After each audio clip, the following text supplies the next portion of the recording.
5 a.m., Mexico City. More than 100 federal police officers board a specially outfitted 727 for a top-secret mission. Security is so tight that we're not told where we're going or who they're after. All we know is that they're hunting one of the country's top drug bosses, and they'll take him dead or alive. We mount cameras on the commandos' helmets during the flight. After an hour, we land somewhere in the mountains, where a source finally gives us the background. The target of this operation is one of the alleged leaders of the notorious cartel La Familia here in the state of Michoacan. He is allegedly responsible for the capture, torture, and killing of about a dozen federal police officers. His name is Servando Gomez Martinez, but he's known simply as La Tuta. And he heads a powerful cartel notorious for public displays of brutality. They're known as Mexico's premier traffickers of crystal meth, nearly all of it to the United States. It was the growing strength and savagery of groups like La Familia that compelled Felipe Calderon to declare war on the drug cartels when he was sworn in as president in December 2006.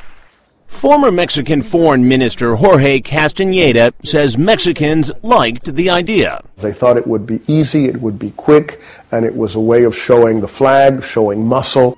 And the U.S., knowing Mexico was fighting to keep drugs off America's streets, pitched in. Congress made a $1.4 billion pledge to Mexico's war chest.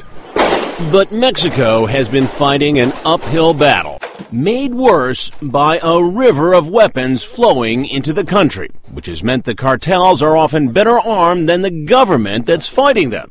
And America's hunger for illegal drugs keeps the cartels rich, which means they can also afford to pay Mexican police more than the government can. That's a problem, a big problem. While many of these men are risking their lives to pursue the cartel boss, there's a real possibility that one of them secretly works for the criminal kingpin. Still, we follow along. From the airfield in Michoacan, the police board Blackhawks to fly to the town where La Tuta, the drug boss, had been only that morning. But where was he? They managed to arrest an alleged lesser member of the cartel.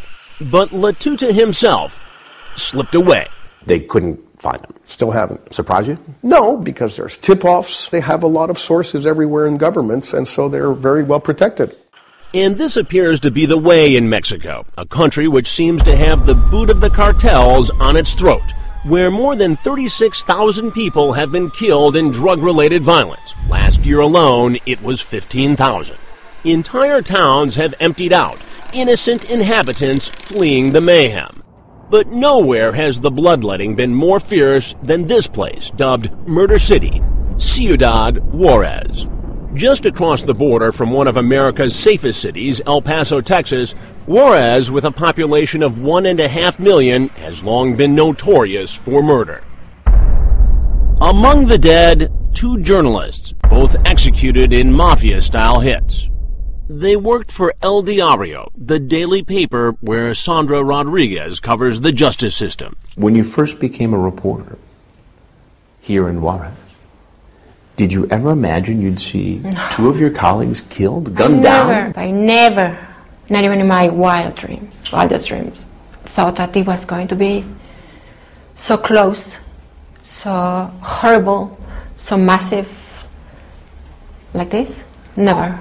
They never found out who killed those reporters or why. Now, the violence has reached an epic scale. 2 big cartels are waging an all-out war for control of the Juarez drug market, using thousands of young gang members as their foot soldiers. In this city, an average of 11 people were murdered every day last year. And less than 3% of those murders are ever prosecuted. Less than 3%, one of the lowest rates in the world. What does that say about the judicial system? It's a total failure A total failure. in my book. Rodriguez saw too many times how the state's failure to prosecute crime feeds on itself, and is now writing a book about this climate of impunity. Impunity is the when the state is unable to prosecute and punish crime. And what does that result in? The result, as you may imagine, if you not punish crime, the message that you are sending is that you can Get away with murder.